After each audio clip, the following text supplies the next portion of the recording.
to demand and expected demand given the impending recession and economic slowdown. And so the energy sector is in dire straits. I saw the news this morning. This is, like many of these discussion points, very fluid. Oil rebounded some yesterday. It looks like it's rebounding today. So we're in a constant state of change. But this is really, really dramatic stuff. And if you look at the long-term charts of oil, it's amazing that oil prices have gotten as low as they have. Anecdotally, yesterday, my daughter, and let me just say that we're observing social distancing, we're hunkered down at home, but she did need gas for her car, and she went out and got gas in Connecticut, and it was $1.15 a gallon, which is remarkably low. I mean, it's mind-blowing. You think about the last time you saw gas that low. So that kind of puts into perspective the massive change we're seeing in the oil market. And this makes sense. I've seen different estimates, but one is that we're using 10 to 25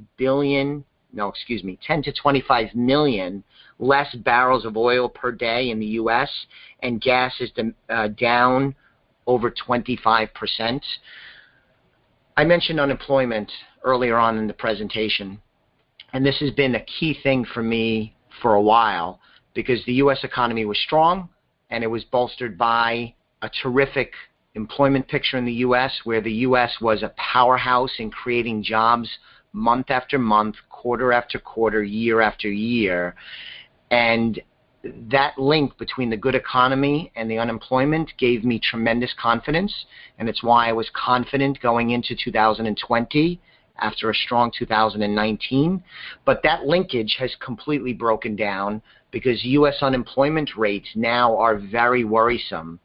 On February 7th, unemployment was at 3.5%. And as I said, it had been low and trending lower consistently for 10 years, and we've been creating jobs month after month for over 10 years. Well, that came to a screeching halt just like the economy did. For the week ending April 11th, there were 5.2 million new jobless claims. From March 15th to April 11th, we had 22 million new jobless claims. We're expecting new jobless claims this morning. They may even come out during this presentation. The expectation is for another 4 million. It wouldn't surprise me if we go over 5 million. But during this episode, we've had 5 million and then two other 6+ million weeks of jobless claims. Just unbelievably bad numbers. To give you a little bit of historical perspective, before this episode, the worst weekly jobless claims in U.S. history was all the way back in 1982 when it was 695,000. And that record of 695,000 was surpassed by 6.8 million. I just blew the record away. Granted, you have to adjust for population because the country was much smaller population-wise in 1982, but still a startling statistic. So where are we going to end up with unemployment? Estimates are all over the map, but they're all bad. Assume 17.9%. Wouldn't surprise me if it goes over 20%. From a historical perspective, the worst ever was 25%, and that was during the Great Depression. I could see us potentially getting there, although it's pretty unlikely. But over 20% seems reasonable. 15 to 20%, at least for a while, seems more than likely. And then the question will become, how stubborn is that unemployment? Because when Americans are unemployed, that's not good. It's not good for them. It's not good for the rest of us. So we want this unemployment to have a short-lived trajectory upward and then to recover. But it's unclear how and when that will happen and how much damage this unemployment creates up and down the economy, because this is putting pressure on state budgets that are paying out unemployment claims. People that don't have jobs are not going to spend, and even when they go back to work, they may not be that anxious to spend, and they may behave differently in the aftermath of the job and income interruption. It's a significant issue. and it's unclear how quickly we could get that number going in the right direction. Hopefully it'll be soon, but it's a big problem. The U.S. government has responded, of course, and this has been in the media quite a bit, and we're going to talk about the media in a few slides, but the U.S. government is responding by trying to prevent the threat of a recession to help businesses. Now, I think we're going to end up in a recession. I think that it will be too difficult, given the shutdown and the economic damage, to avoid a recession. But the government has passed several bills, including the $2.2 trillion CARES Act, that stands for Coronavirus Aid, Relief, and Economic Security. It did a number of things to try and help the country. Taxpayers, adults, depending on income thresholds, are getting $1,200 per adult. Children, $500 per child. There was relief for small businesses, a program called PPP, the Payroll Protection Program, that provide lending facility to small businesses. There was a whole bunch of other stuff in this $2.2 trillion CARES Act. It, by the way, is the largest stimulus ever in the United States by a very wide margin. I'll also add that the Federal Reserve, the Central Bank of the United States, is also acting very aggressively, providing liquidity into the markets, trying to support the credit markets or the lending markets, making sure banks are healthy. They've done a whole bunch of stuff that's kind of behind the scenes to support these different lending and credit markets. They're what's called expanding the balance sheet, and in oversimplified terms, they're basically providing liquidity. Now, where are they getting the money from? They're just making it up. But that liquidity is helping the market and has been a contributor to some of the worst fears from 3, 4, 5 weeks ago not being realized, because the financial system, although it's strained and it's struggling and there's lots of uncertainty, it's working. And I believe some of that, at least, is in part to the tremendous liquidity that the Federal Reserve is bringing to the markets.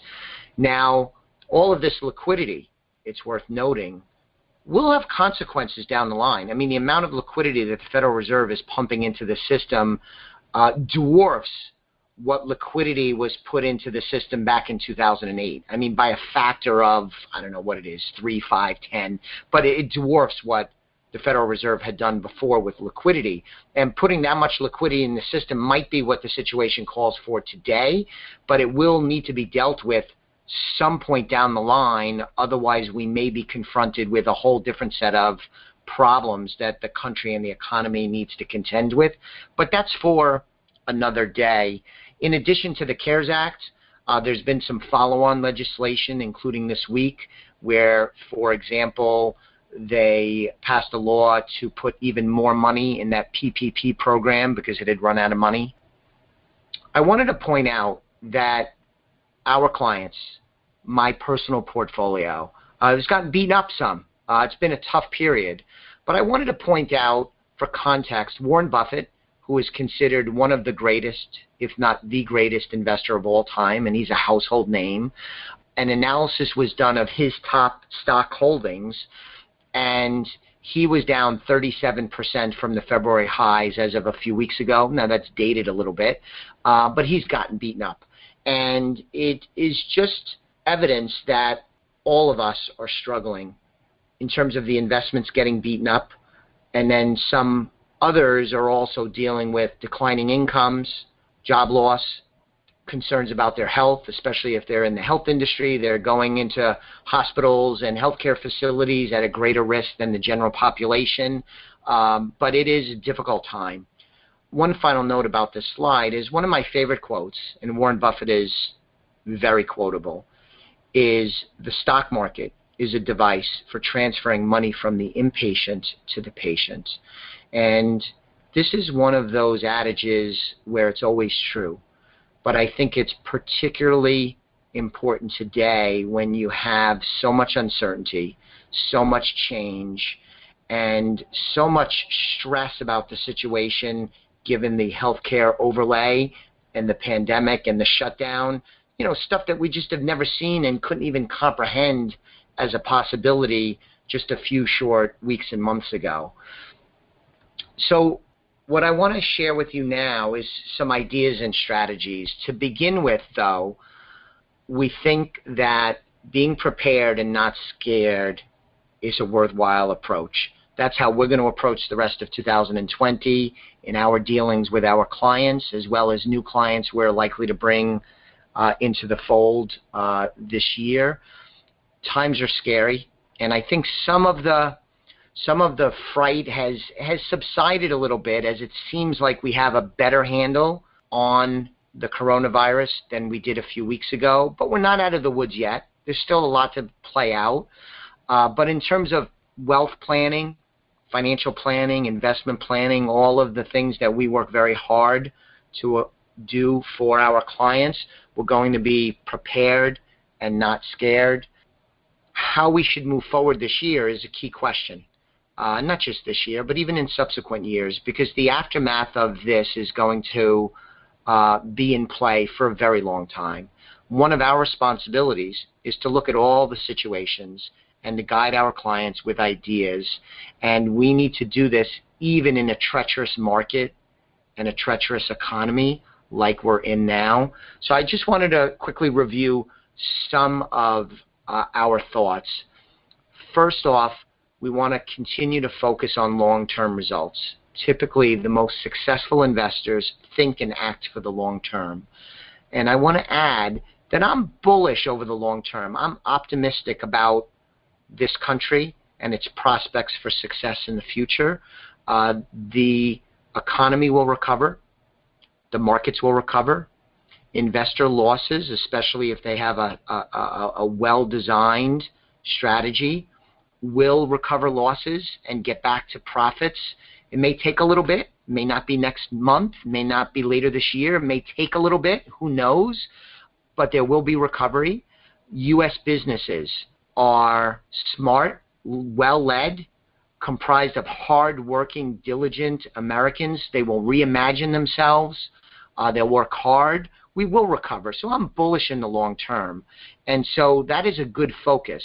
In the short term, though, I am somewhat cautious and concerned about all of this change, all of the destruction in the economy, how this healthcare situation is going to get resolved. There's tremendous uncertainty about vaccine, therapeutics that will create antibodies, social distancing, how quickly states and locales are going to open up. And clearly that will be staggered, with certain states, cities, and locales opening faster than others.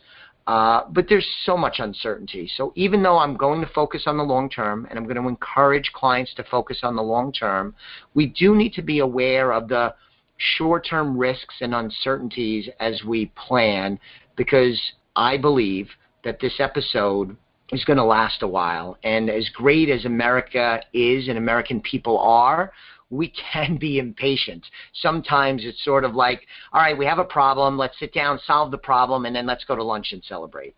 I think in this instance, this is going to last a while. The uncertainty, the economic strain, the government trying to react, the healthcare system trying to deal with this virus, it's going to take a little while. So short term, I have some significant concerns, although long term, I am very optimistic that the country, the economy, the markets, and our clients were going to be fine.